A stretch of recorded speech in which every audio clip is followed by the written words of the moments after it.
Hi, and welcome to episode 140 of the Heartland Knits podcast. My name is Vicki, but you can find me as Heartland Knits on Ravelry and Instagram. And today is Sunday, March 20th, 2016. Kind of a change of location for this week's recording and a little bit of a change of emphasis. For a long time, I've wanted to do one episode kind of concentrating on the Bohus knitting that I love to do and sort of all the different Bohus designs that I have done kind of in the past. And before I start kind of putting things away for the summer, the hats and mittens it's kind of time for them to start to go away. I was pulling them all out to take kind of a picture of everything, and I thought, no, this is the week I should kind of record and show all of those projects. So, and a word of explanation, this is episode 140.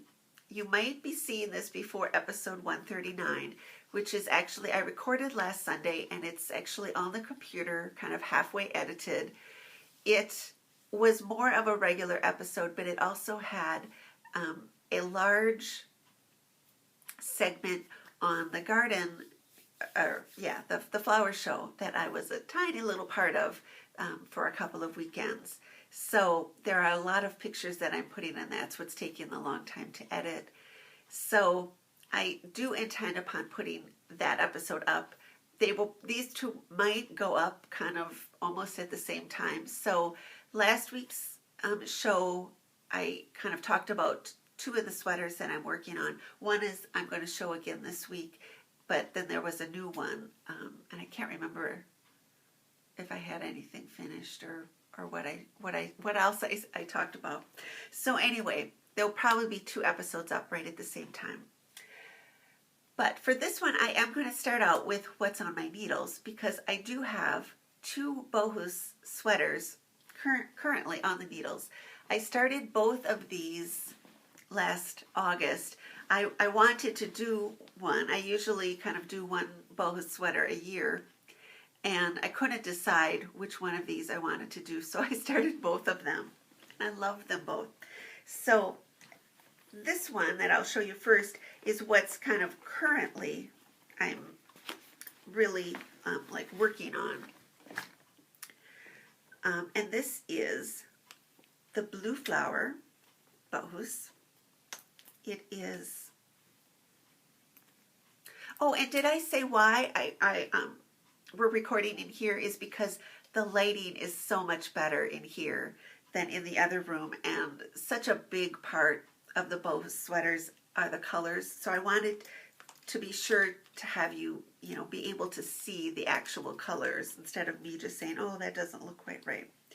So let's see if I can hold this up and you can see it. So this is Blue Flower, and this is the one I'm currently working on.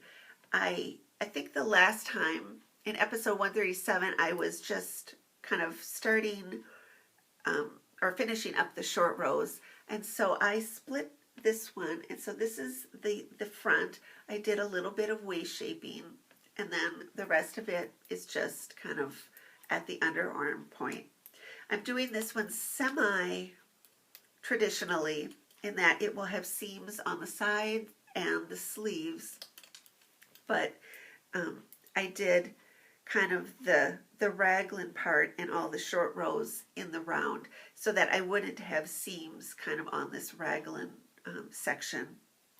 I'll show you, I did that with one of the sweaters that I'll show you, and that is the one part of that sweater that I'm not happy with, but I really do quite like the seams on the side. I think it gives it, with this really lightweight lace weight yarn, it gives it a little bit of structure and they hang a little nicer. So my first ones I did completely in the round, and so these later ones I am putting the seams in as they were traditionally made. This is and all of the sweaters and some of the hats are from from Sweden. They are the true reproductions. That mine were dyed by Solveig Gustafsson, and now there's a new woman, she's trained, who has taken over the dyeing. And it's a kind of a lace weight yarn. The gauge on this is 9 1/4 stitches to the inch, and I'm using a size 1 needle. And so I have a few inches kind of left to do on this one on the front. And I think this one is going to have kind of elbow length sleeves. This will be a pullover. So, but I really love the colors on it. I don't know, every one I take out, I say, oh, that's my favorite one, but I really do love the colors on this. This one is a little bit untraditional in that as it was designed, it had a very pale blue color for the body, and when I ordered it, I asked if she would substitute the white, if she thought that would be okay, look okay, and she said, oh yes. She had done a blue shimmer with the white background, and I just think the white really sets kind of those blues off. So this is kind of my actual, like, what I am working on. I had a little insomnia last night, so I stayed up really late and just kind of knit back and forth on that. But the other one that I am working on is one I hadn't gotten out kind of since last fall when it got too cold to sit out on the porch, and that is the Forest Darkness, which is this one. And I got this out and went, oh, that's so pretty. So that's the colors of this, and this will be a steeked cardigan. It's looking really sort of big and frilly, but that is with the sleeves and the back and the front. This doesn't have needles on it at all. It's just on a piece of waste yarn. Because when I know that I'm not going to be working on a project for a while, I take it off the needles so that it doesn't, because otherwise you can get a sort of a line in your stitches that kind of stays there after the project is completed. I've seen them where people blocked them and they haven't come out. So I always put it on a piece of scrap yarn, or else just sort of decide that I will pick out one round and then start with new yarn for when I begin again. And I knew I didn't want to pick out this great big long round, so I just put it on a piece of scrap yarn. And this pink at the top is just how I start kind of my stranded knitting. It's they're top down raglan yoke sweaters, so I like to start stranding with a little bit of fabric underneath my needles. Otherwise the tension on those first couple rounds is just looser than I would like it, because I don't want to pull it too tight so it ends up too loose. So if I just put a little bit of knitting underneath my needles, then it works out well. And so then I'll just take off this pink. I did that with the white that was already on needles. I had started it with a pink garter band, but then when I wanted to try it on for size, I took that off. So when I picked this one back up, I ended it kind of where I thought I was kind of at the end arm. So when I pick this one back up and put it back on needles, I will take this off to try it on. So the black yarn is really, really pretty. I think it's really striking with all these teals and greens, but it is difficult to see. The stitches are really, really small. It's the same gauge, and it's kind of fuzzy. The yarn is merino angora, so there's fuzz on there, and it's just a very matte black. So I need kind of outside daylight to sort of knit this one. So I do intend on finishing it, but I put it away for the winter because I knew that I couldn't kind of go any farther. So those are the two bows that I have on the needles. So off the needles, I have a whole couple stacks of items. I'm not sure if they're how this will turn out when I get it into iMovie, like if sections will be cut off or not. So I don't know if you can see the piles. But this was my very first foray into Bohus knitting. And this is the red palm design. And this is a hat by a different dyer. This is American spun and dyed yarn. This comes from Kimmitt Croft Yarns. Jan Becker is the dyer, and she raises the Angora bunnies, and she is from Wisconsin. She often comes to vend at knitting camp, and so that's where I first kind of saw her kits.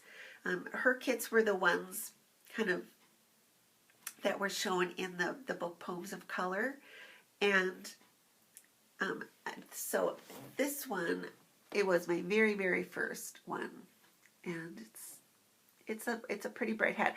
I still wear this hat a lot. The story is I went to knitting camp, and I was, that particular year, in my head, I knew I wanted to buy this hat kit. And that particular year, because on Saturdays at Meg Swanson's knitting camp, they have vendors come in to sell products. They're there for like only about an hour and a half. And I'm picking off, it is getting a little pilly. I just noticed this was kind of living in my car this winter, just so that I always knew I had a warm hat with me. But so I knew I wanted to buy the kit for this, and that particular year she didn't come. She had something else to do that weekend or whatever, so she wasn't there vending, and I was so disappointed because I sort of, had it in my head. I really wanted to try Bohus and knit this hat. And then I entered a item in the contest. We always have a contest at knitting camp, and you all put down your favorite or whatever, and then you get a prize. And the prize that I won for the contest that year was the Red Palm hat kit. It was the exact hat kit that I had wanted to buy. So I came home and like immediately cast on this hat. And then at kind of the beginning of September is always Wisconsin Sheep and Wool, and Jan generally vends there. So I had knit this hat up and had little bits of extra, the colors, left over because the kit was quite generous.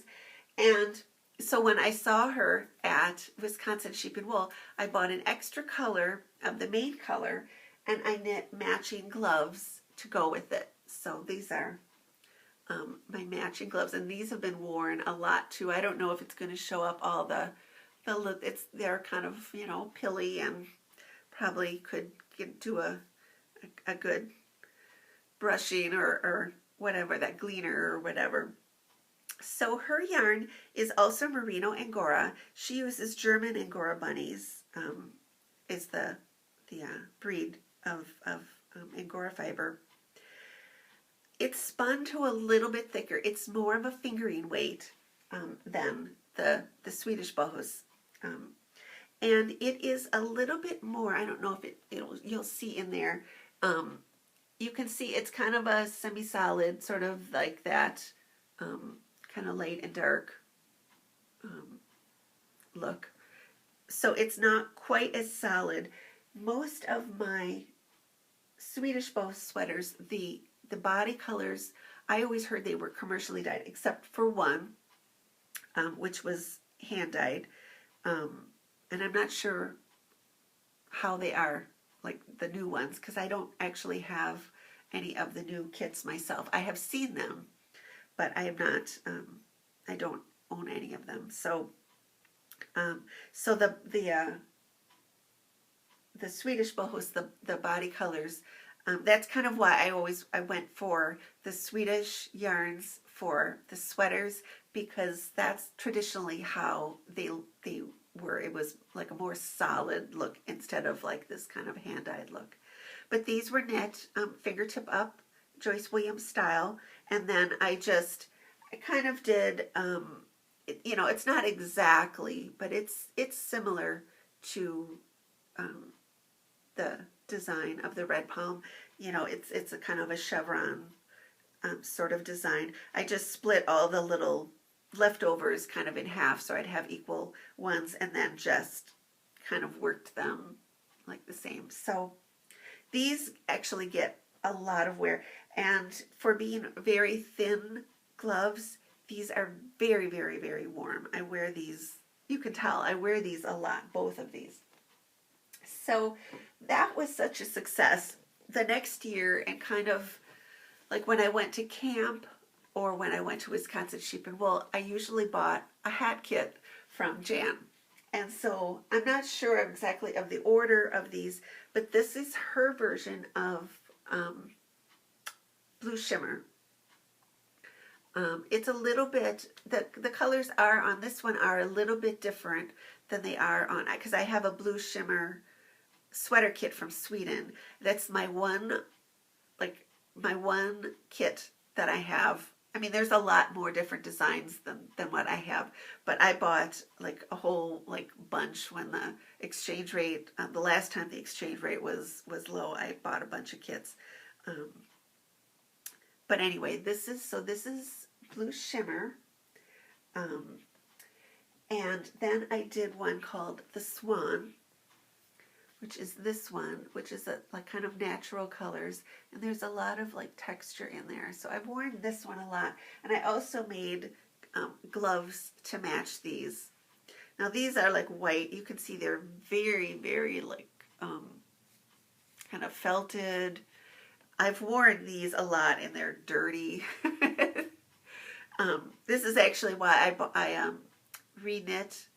I knit those kind of white and alpaca gloves earlier this year, because these were just looking kind of sad, but I still wear them and they're still really, really warm. And I did the same sort of thing. So I've tried, and in all of the Bohus thing one thing that I've tried to do is kind of do a different edge on every one of them. So this very first one, it's not even showing hardly anymore, but it's a Channel Island cast on, which leaves kind of a little, I don't know if it's not going to really show, but it leaves kind of a little picot edge. And on Blue Shimmer, I just did a little rolled edge that rolls in. And this one I did kind of a hemmed picot, you know, like a little hemmed picot edge. And I guess that's the end. I thought I had the Dean, but I'm not finding it anywhere, so I'm not sure what happened to that one. But then I ordered, in one of my orders, you know, of Bohus sweaters, I have done like several. For a while there, I wasn't collecting shoes, I was collecting Bohus sweater kits. And one of the Blue Shimmer is a really iconic Bohus design. And the other one that is kind of mostly known is the black and white or the large lace sweater or design. And I ordered that in both the sweater kit and the tam kit. And so I have knit the tam up so you can see that. But it's kind of natural colors and grays. It was really fun to knit this up.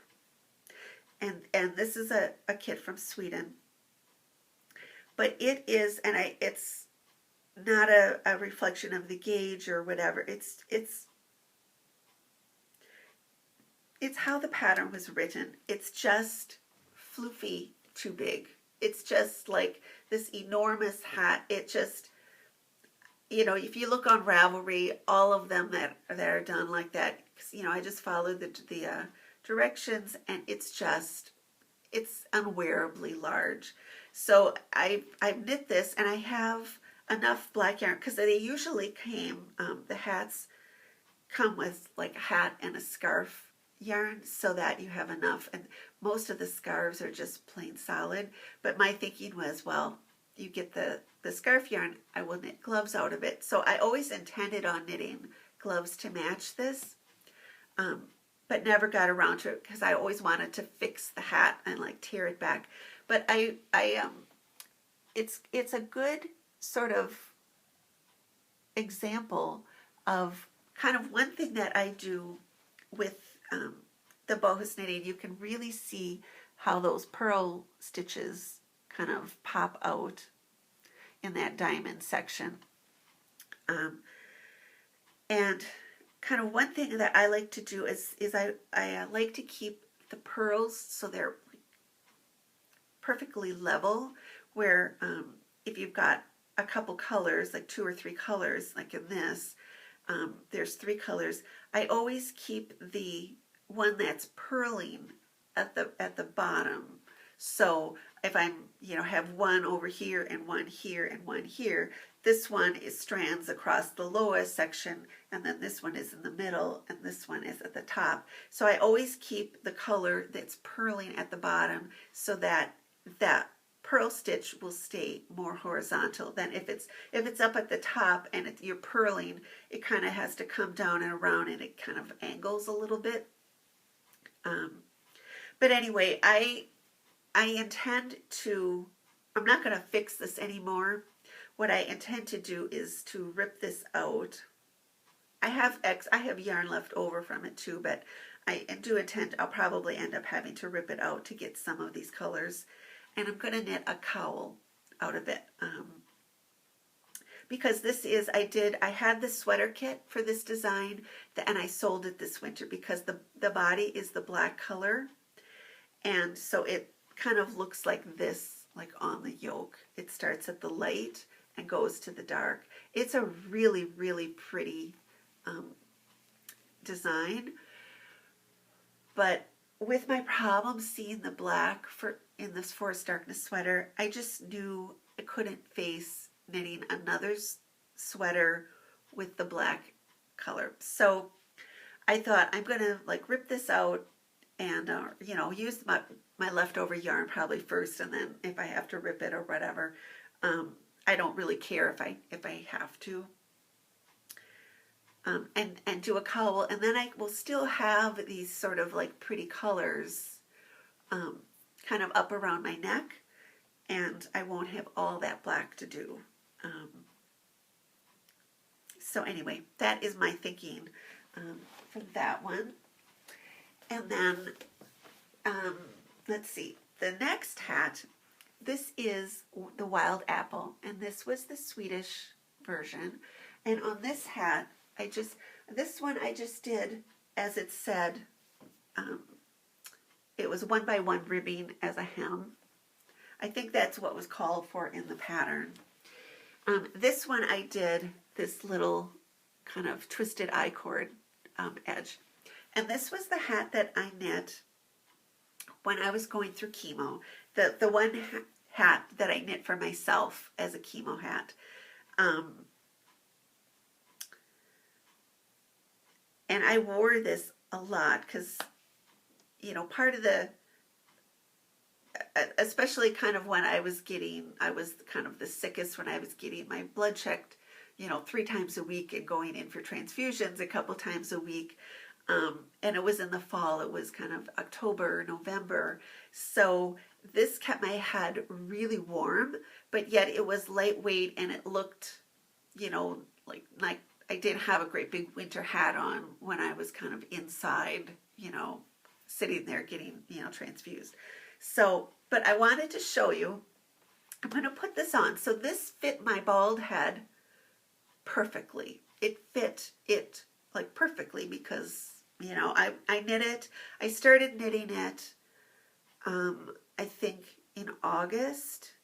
And then I actually, defied doctor's orders because at some point he told me I had to stop using little needles because I would come in and I'd be knitting on, like this or socks or whatever. And they were like, size 01s. and super sharp pointy things, and my platelets were going down, and he's like, don't you have anything bigger? So then I had to start doing kind of sweaters on 7s and 8s. But I finished up this hat because I knew I wanted to wear it.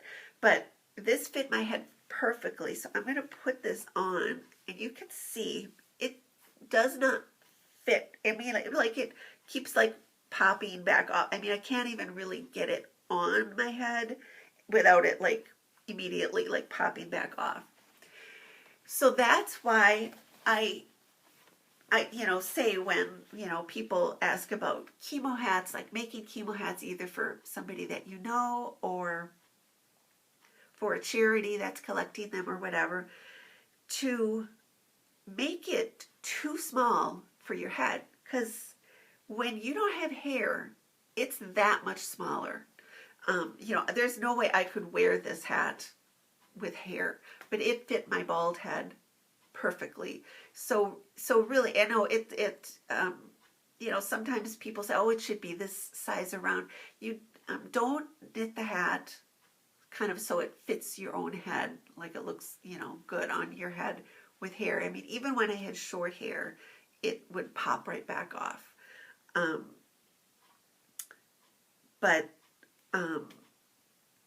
So anyway, wild apple.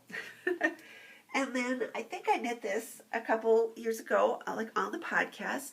This is another beret, but this one is like much smaller, and I'm able to like wear this. This is called Den Rudiga, or also it's called the checkerboard, but I love it. It's, this bright orange and pinks, and this one I also knit gloves to match. These were fingertip up, Joyce Williams style. This was the same yarn. This is the lace weight yarn, and it's just that little bit more thinner, that these are actually, my hands get a little cold when I wear them. If I wish I would have double-stranded the yarn actually to make these, or made them into mittens, double-stranding them or something, because they don't keep my hand as warm as the fairy hair ones, but I love this one. It's such a fun colors, and it's bright and cheery and happy. And actually this design, the colors, it matches, this kind of orange color matches the little fluvogs that I just bought, my Cleos. So if I was so inclined to want to have matching sweaters and shoes, I would have to order the kit for this one. But I will restrain myself. So those are all kind of the hats and other, and gloves that I've knit. So as far as sweaters go, I have 5 finished Bohus sweaters, and then I'm working on 6 and 7. The very first one that I knit, I had done the red palm. I think I had kind of just finished it when they had, at the Swedish Institute up in Minneapolis, had a big show, and Solveig Gustafsson came over, and I think one of the original designers came over, and they had all these beautiful sweaters. It was, unfortunately, they had it in January, so I would have loved to have gone, but January is not the month that I really like to travel and like drive somewhere. So I didn't go, but a friend of mine who lives up there did, and she, I was talking about I wanted to order, a sweater kit from Sweden, and there was a lot of talk online about the exhibit and stuff. And she saw this sweater. She said, if you knit a sweater, you have to knit this one called Rose Lace. And at the time, the website that you order off of didn't have pictures kind of all of them. And this one, Rose Lace, was one that kind of wasn't pictured. The iPad shut off. So I was going to start showing you kind of the sweaters the Bohus sweaters that I've knit. And the first one, I was telling you, a friend suggested that I knit it as my first one because the pictures of it weren't on the website at that time. And it's called the Rose Lace. It's the same kind of design, but recolored. It's the same design as the large lace, but it's different colors. So this is the Rose Lace. It's a cardigan, but I'll show you the back because it's kind of easier to see sort of the stitches and the colors. And this is, it might be my favorite, but I say that probably about almost all of them. But I love the colors of this one. The soft roses and pinks and lavenders. It's so pretty. And this is the one, I invented this little edge to put on the edge. I did these little cables, and then I put this edge on that's kind of a half I-cord, half kind of grafted edge that I love. I inserted the video of how to do this on one of my early podcasts, but I think I have it still separate, and I could probably upload it to the new YouTube channel, so I may do that. But I really love kind of wearing this one, and it's so like soft and pink and Eastery. And so anyway, this was the first full sweater that I did. I did this completely in the round as a staked cardigan, and you know, I you know, traditionally they weren't done that way, but it made sense. So that was kind of my first one, and you can sort of see, I don't know if it'll kind of show the difference of here. So it's the same design, just kind of recolored. And there's a yellow lace one also, but I love that rose lace. And then I think the next one that I did was Red Palm, which I wore just a couple weeks ago on the podcast. And this is the same as the hat that I showed earlier. This is the difference between the Swedish ones and the fairy hair one. So I don't have the gloves. I kind of took everything while the video was uploading to my computer. I kind of put everything on the table and took a picture of it for Instagram. But you can sort of see how, if you remember, the gloves kind of had that hand-dyed look, where the body of this is just perfectly solid. For the sweaters, I really like that look the best. It's how they originally were. So anyway, there's that one. This just has a really tiny little kind of 1x1 ribbed edge. And then this is my Wild Apple, which is probably the showiest of all the bohus that I've done, and probably the showiest of all of them, you know, out there. This is, I knit this a couple years ago. I put this kind of ruffle on the cuff. And this is, you know, a couple weeks ago I was talking about when you're stranding and kind of not trapping the floats, and I said this one had, see all of those little bumps, those are all purl stitches. So in the back, those colors are just stranded across. I'm going to hold it up like that. They're just stranded across. They're not trapped anywhere, because if you tried to trap it in all those purl stitches, it would show. So all of these are just stranded across. They're not trapped anywhere. Those are like long floats, but you know, there's still like stretch in them. And this is probably of the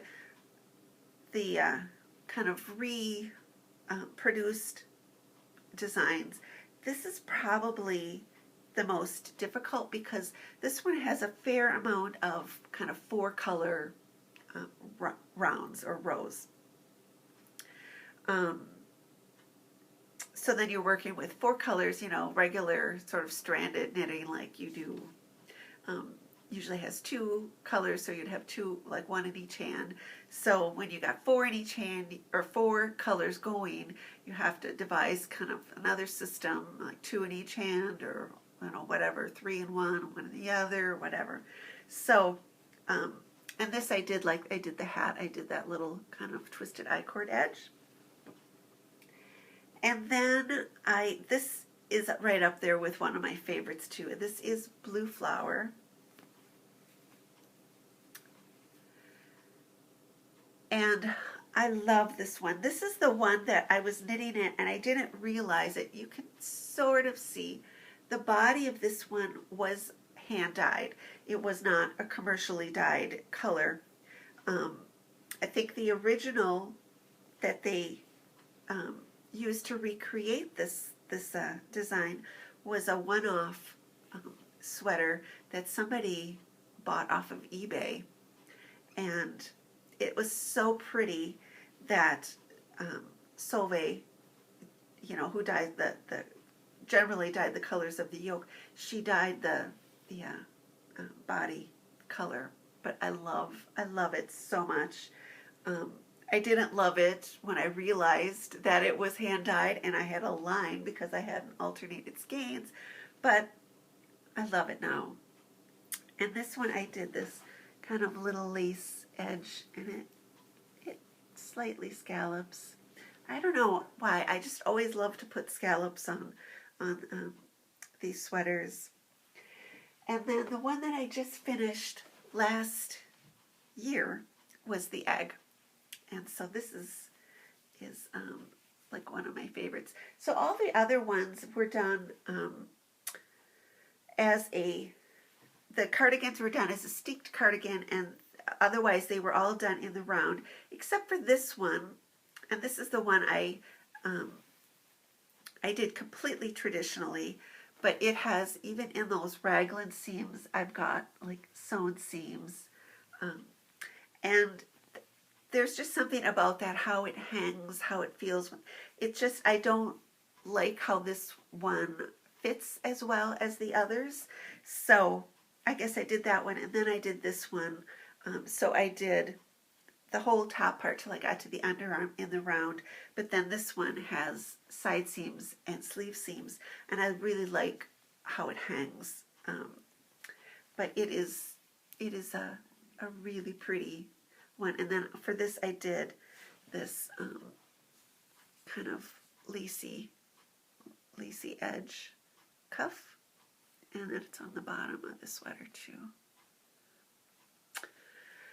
But so yeah, so I love knitting these. Traditionally the cardigans were knit, even the yoke part, they were knit back and forth, so that when you had to like flip it when you were supposed to be doing the purls on the wrong side. You had to like flip the knits and the purls and everything, and then you carried along the band yarn like intarsia style, so that you would have like the white band, but you would have a separate little ball for each side, and then you would do the yoke back and forth. That I see no problem in doing a steeked cardigan, and all of mine have been done with a crochet steek, and so anyway. And then I've got 2 on the needles, and I have 1 kit left. I mean, there are many, many, many more designs that I, don't have. Really some pretty ones, and there's some like newer ones that are in the new Bohus book. So I don't know. I just thought it was nice to kind of get them out and like in one place all together and be able to have them. But anyway, I can't remember what I said in the first, because I had gone through and showed all the sweaters and everything, and then realized that the iPad had turned off. But that happens, right?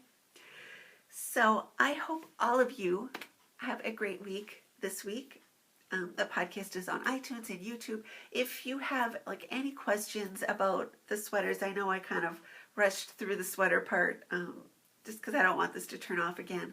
But you please feel free to contact me, or you can write a question in the Ravelry group, which is Friends of Heartland Knits. I'd be happy to answer anything that I can about them. But I guess that's it. I hope you all have a really great week. And until I see you next week, from my heart to yours, happy knitting!